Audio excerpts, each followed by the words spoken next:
Hello and welcome to another edition of Let's Talk About. And obviously if you're not blind or deaf or stupid, you probably know that this is about Birds of Prey. And the incredibly long title it had. Why it wasn't just called Harley Quinn or Birds of Prey is beyond me. However, they have now changed the title in an effort to promote it more somehow. That'll work. I don't know how, but it will. So what did I think of it? What did I think of Birds of Prey, aka Harley Quinn? Because that's a better title for it. So if I do call it Harley Quinn, you understand why. So what did I think about it? I enjoyed it. It was definitely an enjoyable film. I've noticed this a lot with some of the other reviewers online, that it's definitely an enjoyable film, but it definitely has its flaws. And yeah, the flaws in it are rather distracting. They're quite major flaws. And ironically, they're to do with the title of the film, Birds of Prey. The actual Birds of Prey are the biggest problem of this film. And I'll get on to that when we do, hopefully, if I remember. But for the time being, what's it about? Well, Harley Quinn has broken up from the Joker and she's drinking herself silly, and to make a really big public statement about her breakup, she blows up Ace chemical plants, which is basically the symbol of when she first became Harley Quinn, essentially, and when she and the Joker first became a proper couple. So she blows up Ace chemical plant, and beforehand she was trying to keep a low profile. She was trying to pretend that she was still with the Joker, and the reason why was because everyone fears the Joker, which I will admit, I do quite like that situation in Gotham. The fact that everyone is so terrified of the Joker, even someone as sadistic and evil as Black Mask or Roman Sionis. Is fearful of the Joker, won't even touch Harley Quinn even though she pisses him off. And so she makes this quite big public statement, I guess, and now everyone's out to kill her. Everyone who's had a vendetta is angry at her for things that she has done. For example, she jumps and breaks the legs of Roman Sionis' driver. She feeds a man's brother to a hyena. And she breaks the nose of a woman who tries killing her. She's done a lot of things to piss off a lot of people, and they're all coming after her. One such person is Black Mask. Black Mask, he's recently got a new driver, which is Black Canary, who used to be his singer. And she and Victor Zsasz, who I was actually quite surprised to see Victor Zsasz here, and I'm kind of glad with the portrayal of Victor Zsasz, but I'll go back to the characters when I get there. Black Canary and Victor Zsasz are meant to be getting this diamond, and this diamond came from a family massacre, a crime family massacre, and inside the diamond there's engraved this bit of coding or a bit of writing which can give them a huge sum of money. However, of course, they need to ship it across and then get it from the bank. Whilst they get the diamond and they're ready to go off to see Black Mask again, a small girl, or a teenage girl, I guess, Cassandra Cain, she wanders about and she's pickpocketing everyone. She pickpockets Victor Zsasz, who has the diamond. When she gets arrested, she swallows the diamond and she's put away at the police station. As a result, Black Mask is angry. He wants, he puts a bounty on this girl's head. Harley Quinn overhears this when she's being interrogated, and she says, "I'll get the diamond for you." And she assaults the police station. She steals the girl. Black Canary, on the other hand, she's sending a message out to this detective who is at this moment in time trying to bring down Richard Sionis, all while investigating other murders like the Crossbow Killer, who is going about killing some of Gotham's underworld criminal bosses, etc. So there's all that happening in the first half. So I do apologise if it is slightly confusing. It is one of those movies where you kind of have to see it to understand, because it's a non-linear story. Essentially, this is something that I got quite a lot. Essentially, it is like Deadpool. You know, you have a situation and then she explains what happened beforehand. And really you get all like you sort of get different point of views. So you get Black Canary's point of view, or her little story. You get Black Mask's point of view, or his little story, his build up to this police station raid. And from this police station raid onwards, that is when you actually get the story sort of correlating or going at the correct pace, I guess you could say. And yeah, and of course you also get Huntress's backstory as well. Huntress being the crossbow killer, which we find out later on. So Harley, she wants the diamond, but of course the girl swallowed it, so she obviously gets a bunch of laxatives and other things. It's quite a goofy scene in the shopping mall. She's hoping that the girl will give the diamond so she can give it to Black Mask, get paid, and basically be free from being from almost being killed. Make a name for herself, potentially.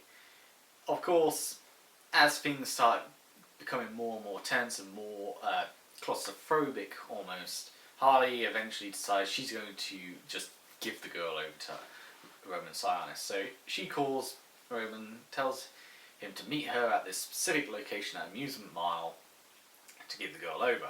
She straps the girl to a toilet and awaits Roman Sionis. However, Roman Sionis has other plans. He's going to send Victor Zsasz over to kill Harley, get the girl, get the diamond, even if it means gutting her, and everything's going to be fine. But also, Victor Zsasz has come to the conclusion or realised that Black Canary is a snake. She's a rat. She's telling this detective and the police about Roman Sionis and his plans. So of course he wants to also kill Black Canary at the same time. So he's almost about to kill Black Canary. However, he gets an arrow straight through the neck from Huntress, who appears out of the shadows. She reveals that she was part of that family massacre in which the diamond was initially lost, and she was a young girl then, but the henchman saw that she was almost killed and saw that she was alive and decided to take her in and train her to become an assassin, where now she's come all the way back to Gotham and is killing off any criminal boss, anyone related to that family massacre. Oh boy, so the birds of prey are finally here. God, I almost said Richard. Roman Sionis, Black Mask, he amasses a bunch of mercenaries and he wants to deal with Black Canary himself because she's betrayed him, as opposed to letting Victor Zsasz do all the work. And they all come to attack the girls, and they fight back. So the girls fight back, blah blah blah. Harley Quinn goes after Roman Sionis once he captures Cassandra Cain. There's a bit of a car chase on roller skates, and after that roller skates in after the roller skates car chase, she crashes the car. Roman Sionis is limping away and he's in the fog. He's hiding by some statues, and Harley Quinn rushes over. She's only got one bullet in this gun of hers. She fires it. She doesn't hit Roman Sionis. She hits a statue. Black Mask comes out. He's mocking her. He's laughing at her. He holds the girl hostage. And of course Harley apologises to the girl, and the girl also apologises back, saying, "I stole your ring." She obviously has a grenade pin around her finger, and of course Black Mask freaks out because the grenade has been put on him, placed on him. Harley kicks him off the pier and he blows up quite explicitly.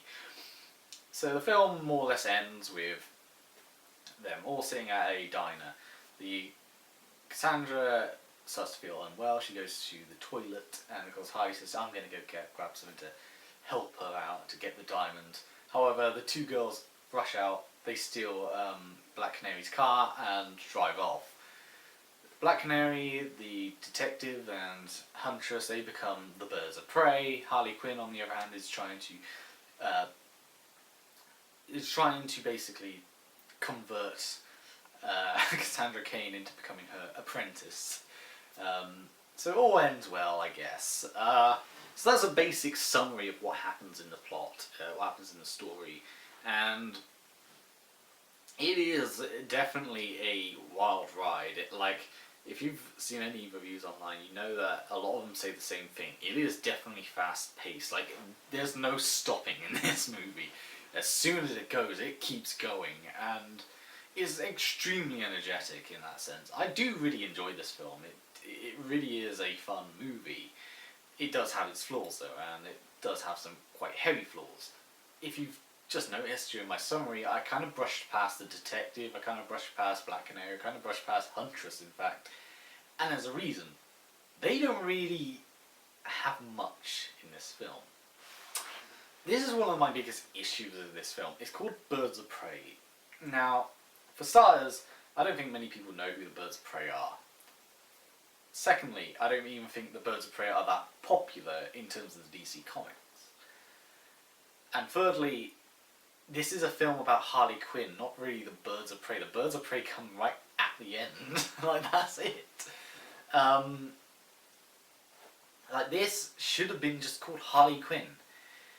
And honestly, it's one of those movies where I almost feel like if you remove some elements from it, like Black Canary, like the detective, like Huntress, you probably would have still had a similar story and it would have still worked.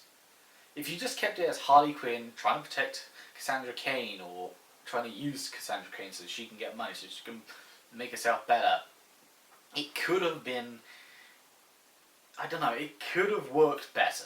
Like, I think forcing this team up movie, this girl power movie, was really its downfall. You know, I think it's mainly a problem that DC has in general, to be fair. And DC in general has this issue where it obsesses with trying to force as many characters as possible in their films. You know, we saw it with Batman vs Superman. We saw it with, Justice League. We saw it with, even, dare I say, Aquaman. I liked Aquaman. I loved Aquaman. That was a great film. But, you see it even with Shazam, a very popular film as well. They force in so many characters, and it's like, you don't really have much time to care about these characters. I don't even remember the name of the detective woman at all. And her character was really bland as well. She was just boring, The most interesting part of her was the fact that she was like this, she wasn't corrupt, she wasn't a corrupt cop like the rest of the Gotham police department. She, stood her own ground, and that was about it. And she was a lesbian as well, but and they try setting up this sort of side plot between her and a former partner, and I know who her former partner was played by. She's played by I think it's Ali Wong, comedian. But they try having this little subplot with her and her former partner, and that goes nowhere. Literally, they start it up and they sort of build it up, and then it literally just fizzles out and just nothing is ever talked about again.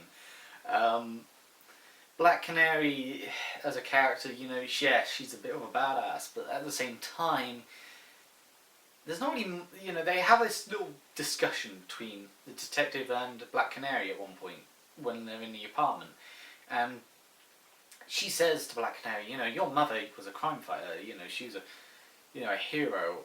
She helped us out a few times, and of course then Black Canary says, well, my mother then died because, of helping people. And again, it feels like it was something that was going to be built up upon, or at least touched upon a bit more, but no, that just sort of fizzles out. And then even like a relationship between like Harley and the other characters, you know, it felt very forced or very quick. Like she all of a sudden becomes friends with Black Canary. I mean, she's the one person she tells that she broke up with the Joker with before she makes the big announcement. You know, and I know this is very critical of a movie which I did enjoy, I did like, and I will tell you why I really enjoyed this movie. But you know, even characters like Cassandra Cain, like the most you get out of her is she's basically the kid that swears a lot. You know, she's the kid who is, you know, swearing a lot and causing trouble. That's all you really get out of her.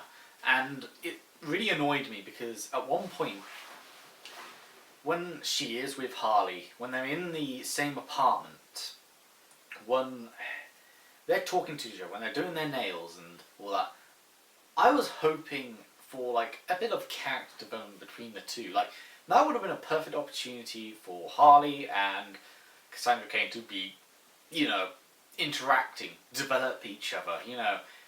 But no, there's no real push for that. It's just, let's go and see what this crossbow killer is, and let's see her backstory, and the Chinese guy who owns the restaurant who's now just getting a wad of money.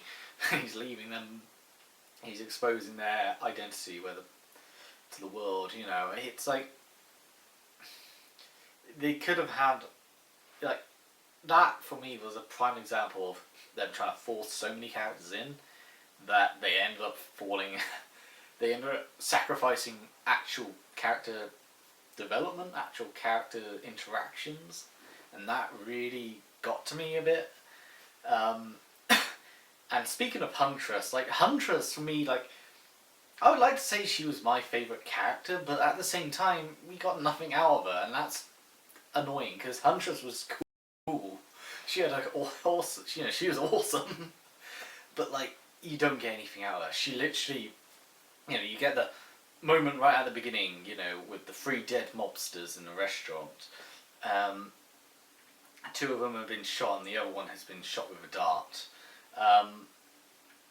And, you know, you get the story, her backstory, and why she wants to go after all these people, you know, how she's connected to this diamond and all that, and how she's connected to Roman Sionis and everyone, etc., etc., and Victor Zsasz. It's like, it's moments, like, she was, and she's such a cool character, she actually had, like, a proper backstory. She actually, you know, she actually had some of the funnier lines in this. Like, she took everything so deadpan and serious, and yet, you know, she's kind of goofy because of how too serious and deadpan she was.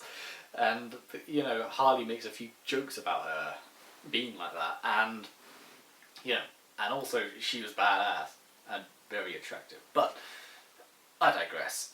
We don't get much out of Huntress, and she definitely felt like the least developed of the characters, despite the fact that you actually get a backstory for her and you actually get some, you know, she actually was cool. But, you know, it's a shame really, because they really screwed up, like, the actual Birds of Prey part of the Birds of Prey.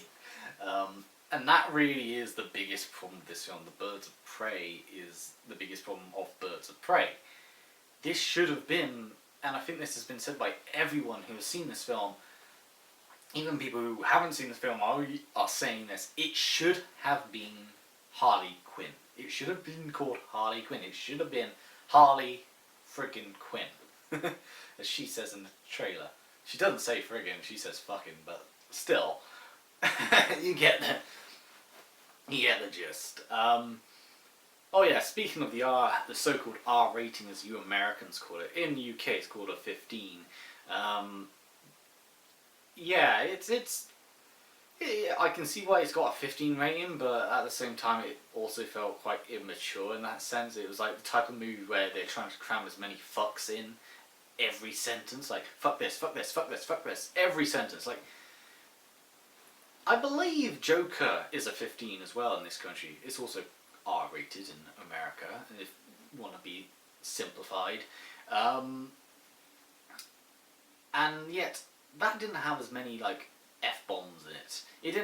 It also didn't do much gore. in it either. And this film was another, like, this film for 15 didn't have much gore either. Like, the goriest bit is Black Max's death at the end. You know, he gets blown up. I mean, that's the goriest part. And obviously another scene involving Black Mass, but I will get to that in a second. You know, it's like, for gore, it's not very gory. You know, the bloody action is not very bloody. It's like a 12. It's like a 12A film. It's not really 15 rated, aside from the swearing. You know, there's even a scene where Black Mass forces a woman's dress to be cut open, so she basically exposes herself in front of everyone after she laughs loudly because of him being frustrated about something. You know, and if you're going to do a 15, you might as well go all the way, if you get what I mean. You might as well make it horrific. You know, I know that it's not a nice scene, obviously it's a horrible scene, it's a volatile scene, but at the same time, make it volatile. You have to make it impactful, you know. Make her naked. That's what I'm trying to say. You know, if you do it. I mean, you got the... You could do it, you do it.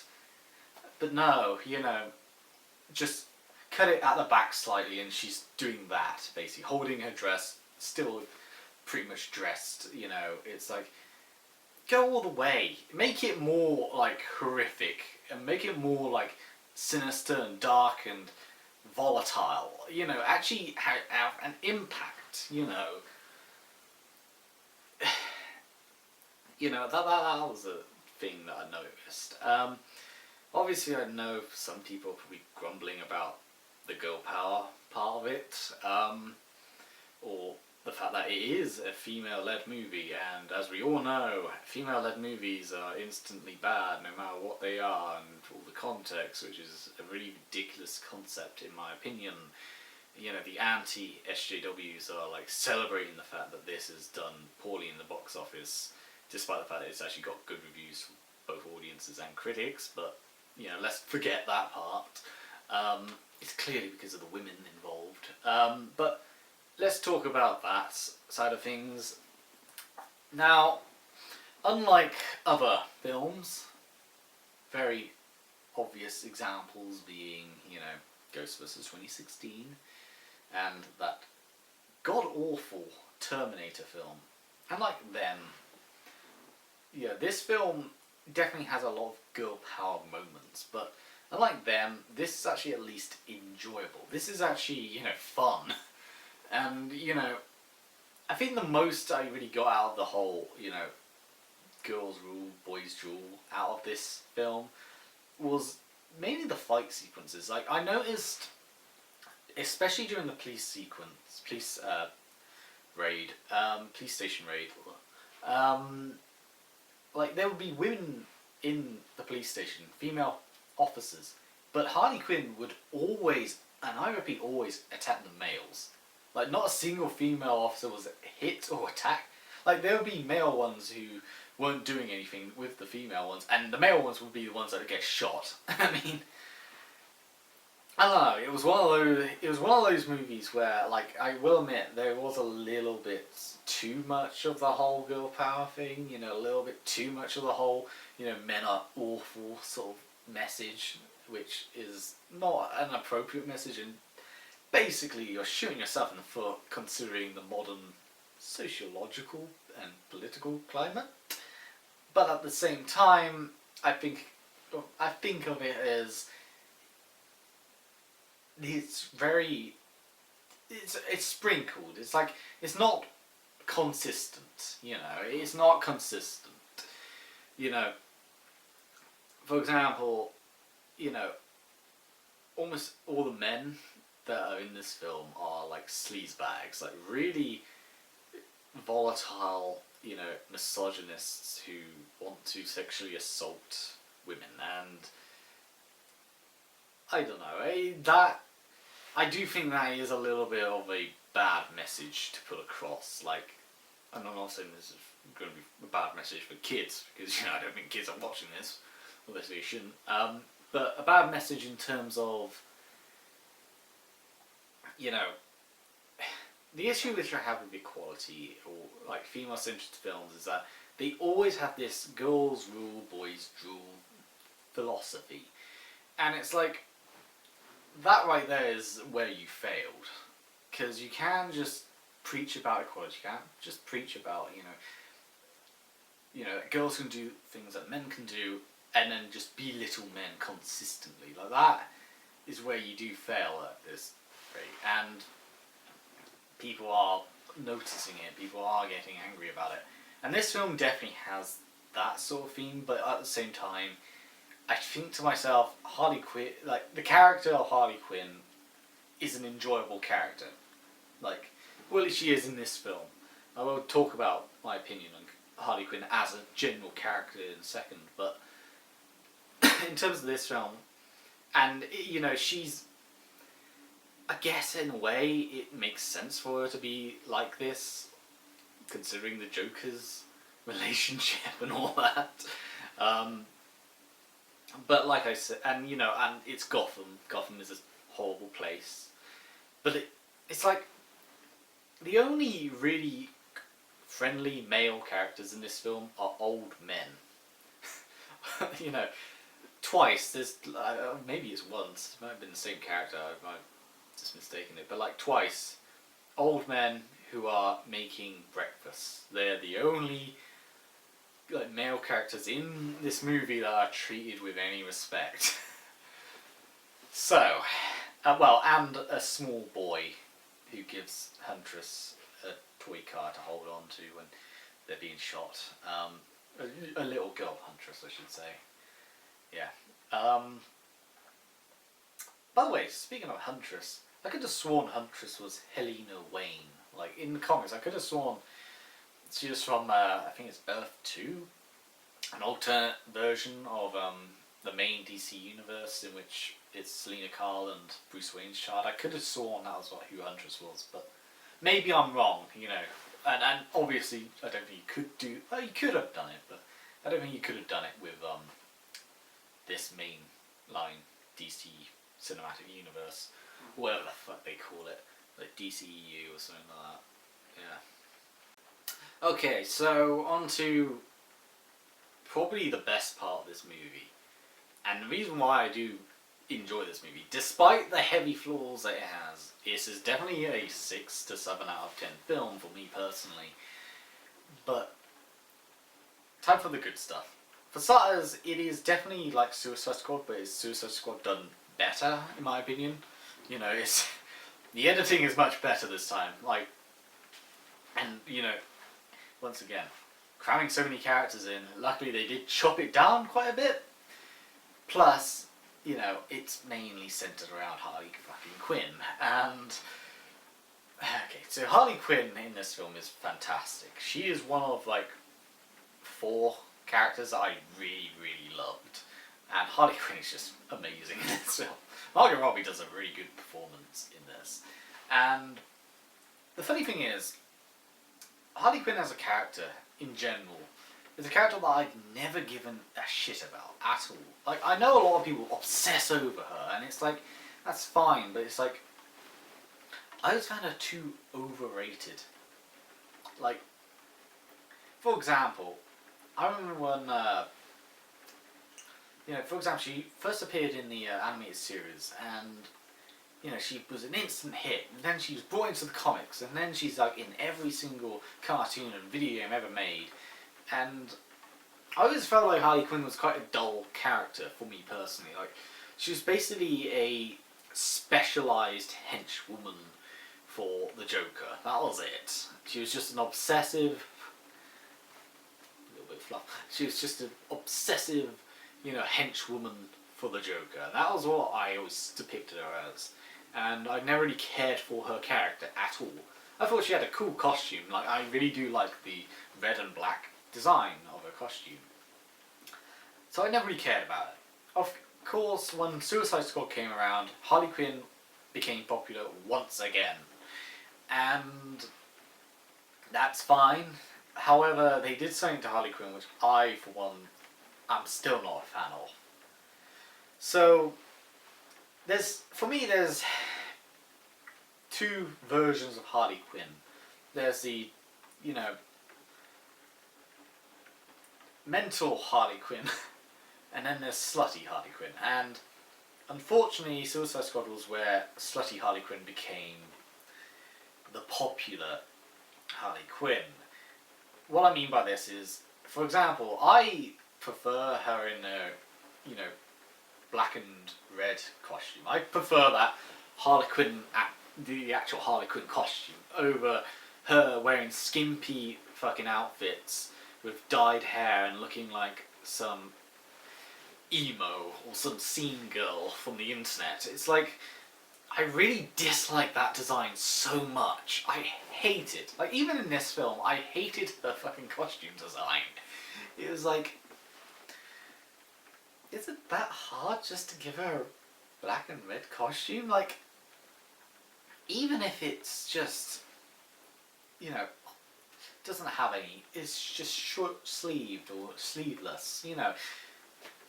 Even if it's just a skirt or some shorts, it's like, why do they have to make her look like a slut? Like, why can't they just make her a deranged psychopath? I mean, this film does do a good job with the deranged psychopath part. Like, I do like the characterization of Harley Quinn, but like, design-wise, I'm not a fan of that design at all. I still hate it. So, of course, as Suicide Squad came out, Harley Quinn became hugely successful again. Everyone loved Harley Quinn. And you got like a million things come out just for Harley Quinn. A comic book series, a god-awful animated movie by Bruce Timm, which I fucking hate that piece of shit.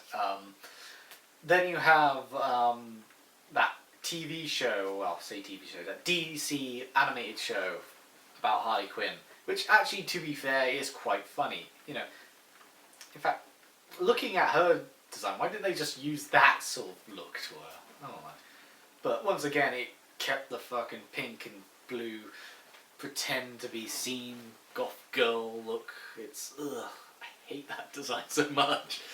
I know it's me nitpicking, I know it's my personal opinion, I'm sure loads of people love that design. I don't, I hate it. I prefer the typical Harley Quinn look. Call me a traditionalist, but that's what I prefer. Even if it's edited in some ways, like even the Arkham games did it better, you know, but I digress. So, Harley Quinn, you know, she's blown up a bit, and this movie is like her own movie, but they decided, you know what, we don't think it's going to be, you know, marketable just to call it Harley Quinn. We're going to call it Birds of Prey and the whatever the fucking title was called, which was its own mistake because people still call it Harley Quinn. Like, I've overheard people talking, I've talked to people and they still call the film Harley Quinn. I call it Harley Quinn. So, you know, you didn't think that one through, DC, did you? But I digress. Let's actually talk about things more positively. Let's actually talk about Harley Quinn. I really loved this Harley Quinn. This is probably my favourite Harley Quinn. I'm not even kidding. And this is, and truth be told, I am not a fan of Harley Quinn at all. But this movie's Harley Quinn is probably my favourite. And the reason why is she's mental, but she's also got intelligence to her. And the reason why I like that is because Harley Quinn has always been depicted as some ditzy dumbass. Like, even this DC animated show, which I don't think is bad, but it's not very good, still treats her as a ditzy dumbass, like, consistently. This film, however, like, proves the point and says she acts childish, but she's still quite intelligent. She's still got the brains for things, and I like that. I think that is a good addition. You know, she's meant to be a former psychiatrist, for God's sake. You can't just turn a former psychiatrist from being super intelligent, someone who's gone through, you know, college and what have you, to get in that position and then turn her into a complete idiot as soon as she falls in love with the Joker. You know, that for me has always struck me as off and just stupid. So I'm glad that this film actually changed that. I'm glad that film actually made her very enjoyable, and of course she does some great lines. She does some brilliant stuff. She's just fun. Like, that's the thing. She is fun. She's bubbly. She's energetic. Um, I really loved Harley Quinn in this film. She is most certainly the best part. She is the show stealer for sure. The other character I like, before I get to probably my favourite, is Victor Zsasz. Now, Victor Zsasz is basically a henchman in this film, and he has become a bit of a henchman in quite a lot of the other Batman-related products. Like, I don't think he's treated as like a big threat anymore. I mean, he is a normal guy with scars across him with a knife. I mean, but this Victor Zsasz is really fucking good. Like, the actor playing him is a sick fuck and truly like sinister and evil and just volatile in every sense of the word. And I was worried that they would not include the scars, because there's a reason why Victor Zsasz is quite infamous, because every time he kills someone he thinks he's freed them, and he scars himself keeping a tally of all the people that he's killed. Truth be told, this film doesn't do that sort of like, you know, scarring like that. It, like the tally scars, but it does keep the scars. And initially when I was watching the film, I was worrying that they just added the scars in because they thought it looked cool, make him look, you know, brutal. But no, when he tranquilizes Harley Quinn near the end of the film, you know, he rips open his chest and he reveals all the scars, and he even says, like, I do this every time I claim a victim, I add it to my tally, and I've got a spot right here just for you. And that for me really made me happy, because Victor Zsasz is a interesting villain. He's not a super powered freak. He's a, you know, and one of the reasons why I think Batman in general is a great, you know, series, or a great comic book series, you know, is, you know, he's not a super powered person. He's a normal person. He's just a psychopath in every sense of the word, and he kills for pleasure, and he, you know, tallies it in this grotesque, almost serial killer like way. Makes him an incredibly realistic and creepy villain, which I really enjoy personally.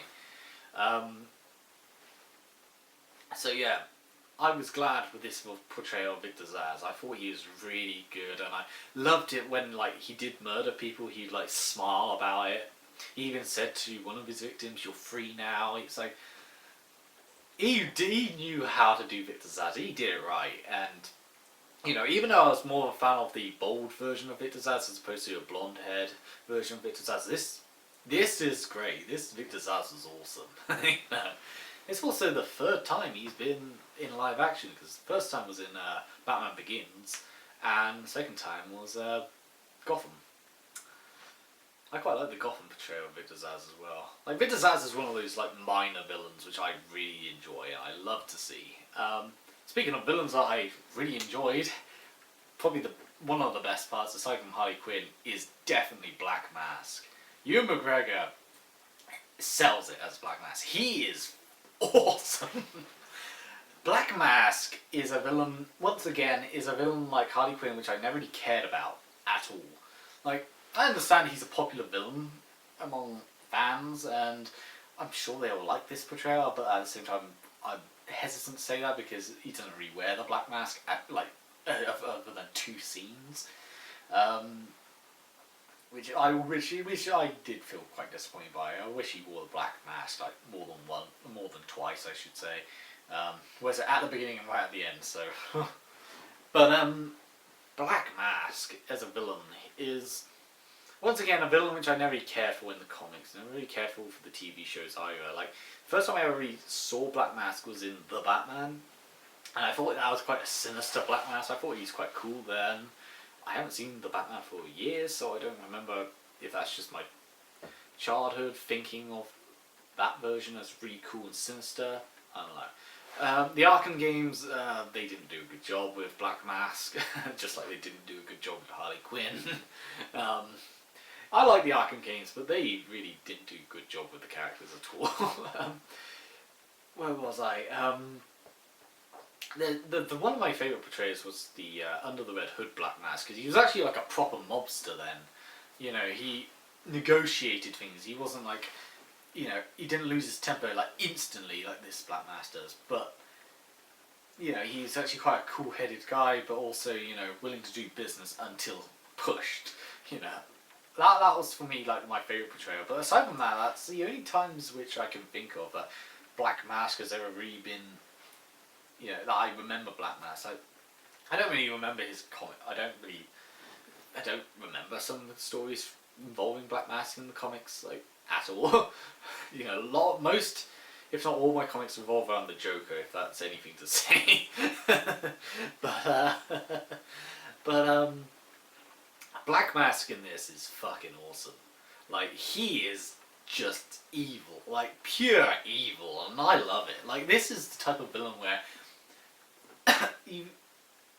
you kind of want him to live because you want to see more of him, but at the same time he's so volatile, so horrific that you want him to die at the same time. Obviously they go with the death route, but he's just such a great villain. Like, he's probably one of my favorite DC cinematic universe villains thus far. Like, he is really good.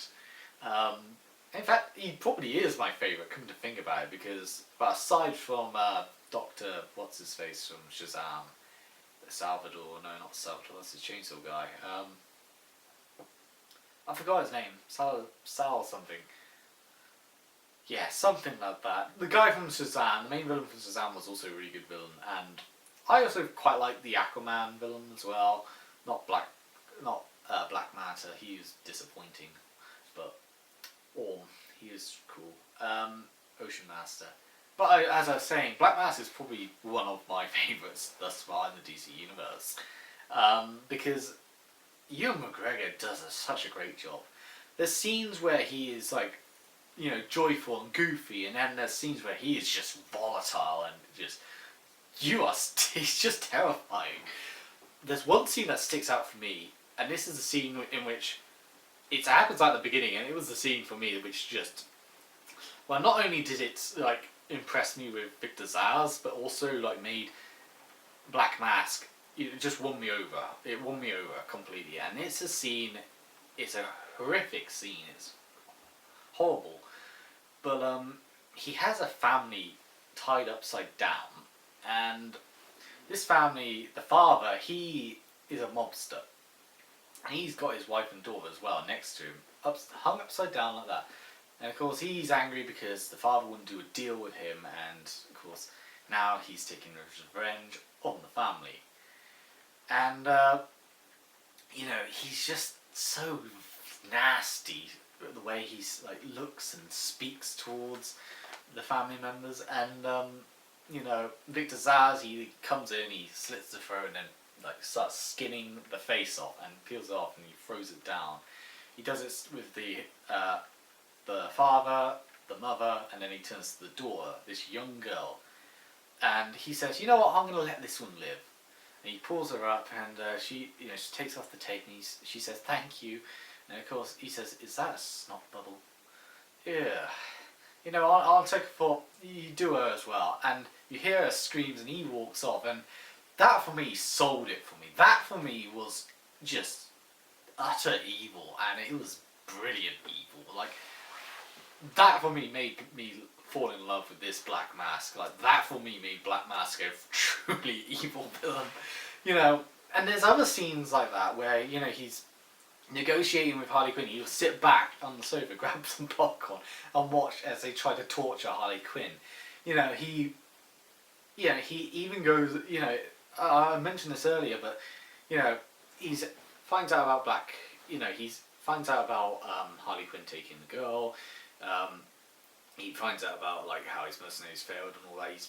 Things aren't going well for Black Mask, and he gets really angry, and he slams his hands to the table. He's like getting volatile. And over in on another table, there's a woman called Erica. She's just laughing her head off at a joke that her boyfriend or these girls in front of her are saying, and he looks to her, and some shit's gonna go down. Honestly, I was almost convinced that he was just gonna walk up, tell her to do something and then just murder her in front of all these people. Like, he's that sort of villain. Like, you don't know what the fuck he's gonna do next. I mean, it's not gonna be great. It's gonna be horrific. And, you know, the fact that, this, he forces her to get up on the table, and, he starts getting more angry, he starts yelling at her, he then forces her boyfriend with a knife to cut open the dress, to sort of humiliate her in front of everyone. And it is such a nasty scene, it's such a nasty, nasty scene, but it just works so well with this Black Mask. This Black Mask is fucking awesome, like, he really is great. Honestly, it depresses me that this film wasn't just about Harley Quinn running away from mercenaries and like trying to kill her after she broke up with the Joker. It isn't about Harley Quinn, finding out this diamond, trying to protect Cassandra Cain from Black Mask. Like, if this film was just about Harley Quinn, Black Mask, and Cassandra Cain, it would have been a hell of a lot better. You could have kept the same plot, more or less, just removing the other birds of prey, obviously, and obviously editing it in a way to make it make sense, and it would have worked so well, because you have everything set up. It should have been just about Harley Quinn, Cassandra Cain, and, Black Mask, alongside Victor Zsasz, obviously. Like, those for me would have been that for me would have been better, so much better, because those three, well, I say three, because Cassandra Cain I did criticise earlier, like, those three characters are the only characters you really give a shit about, and they're the only characters that make any relevance to the story. Because even Black Canary, she doesn't even use her powers until the end, and that's it. And even then it knocks her out. But, like, this film could have been better. Like I said, I think the way to improve it is to get rid of the rest of the Birds of Prey, make it Harley Quinn. Make it just about Harley Quinn. Keep the plot more or less the same. Stretch it out, because this film was only an hour and 40 minutes. This is short for a superhero film. Usually superhero films are 2 hours and 30 minutes. Like, this was short. And, stretch it out. Make sure Harley and Cassandra have a bit more development towards each other. Make sure they, actually interact much more. Make them, care about each other along the way. And then, have the big payoff at the end. Have her surrounded by these mercenaries and just kicking ass and going after Black Mask. I really wish it did that. I really wish it did that instead of just forcing in the Birds of Prey. That, for me, is where it all fell apart. And it's a good film. It's definitely an energetic film. Like, you cannot stay still for one moment. It is constantly on the move. Like, this is the type of film where there is a song every, 2 minutes, more or less.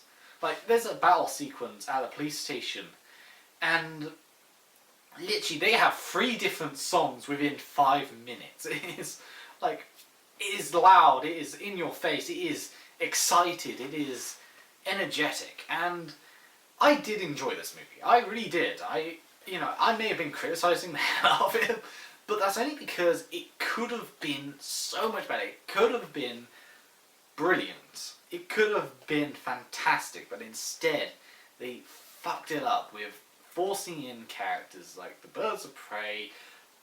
They had that stupid title. They should, another thing is they should have advertised a lot better, because I could have sworn they only had 2 adverts for that film, and that was it. I don't know what it is with movies these days and barely advertising their products, but it's fucking ridiculous. But I digress. They could have improved everything. They could have improved it if they just made it about Harley Quinn. They should have called it Harley Quinn, and that's it. That, for me, is the biggest detractor, and that's so disappointing, because it is such a good film. It's a fun film. But alas, it is what it is. And at the end of the day, I did think Huntress was both hot and awesome. So, there's that. Now, yes, before I end, there is one thing I want to talk about, and this is completely unrelated, but at the same time sort of related. There was a advert before the film and it was one of the weirdest adverts I have ever seen.